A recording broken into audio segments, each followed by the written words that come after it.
సాక్షి paper వరకే, సాక్షి news paper వరకే కానీ వేరే ఛానల్లో ఏం చెప్పుకోలేదు. మేము బిర్యానీ ప్యాకెట్ లాసపండాలని కాదు, స్వచ్ఛమైన పవనాన్ని కోసం నేను వీర మహిళలు మీ సొంత డబ్బులు తెచ్చుకుని వీర మహిళలు. మా భార్య మా పిల్లల్ని మా భర్తల్ని వదిలికొని కుటుంబాన్ని వదిలికొని రోడ్డు మీద పవనాన్ని కాదు. మేము పార్టీ గెలవక ముందు కూడా వైసీపీ వాళ్ళు మమ్మల్ని ఎంతో బాధలు పెట్టారు. పోలీసు వాళ్ళతో ఈడ్చి తన్నిన రోజులు ఉన్నాయి, దెబ్బలు కాసిన రోజులు ఉన్నాయి. అయినా సరే మేము వెనక్కి తగ్గలేదు ఎప్పుడు కూడా. ప్రభుత్వంలో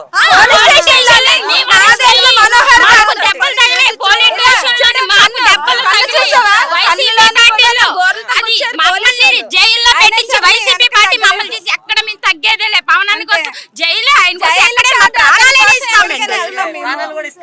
ఖచ్చితంగా ఒక సినీ హీరో, ఆయన ఒక యాక్టర్, అంతేకాకుండా ఒక మంచి వ్యక్తి ఆయన. మాకు ఎవరికి ఫోటోలు లేవు, ఆయన మేము డైరెక్టర్ గా చూడలేదు, కానీ ఆయన చెప్పే ప్రతి మాటలో నిజాయితీ ఉంది కాబట్టి ఈ రోజు మీరు గడపల దాటి బయటకు వచ్చాం. ఏం చెయ్యాలనేది చేస్తారు. జనసేన పార్టీ గెలిచిన తర్వాత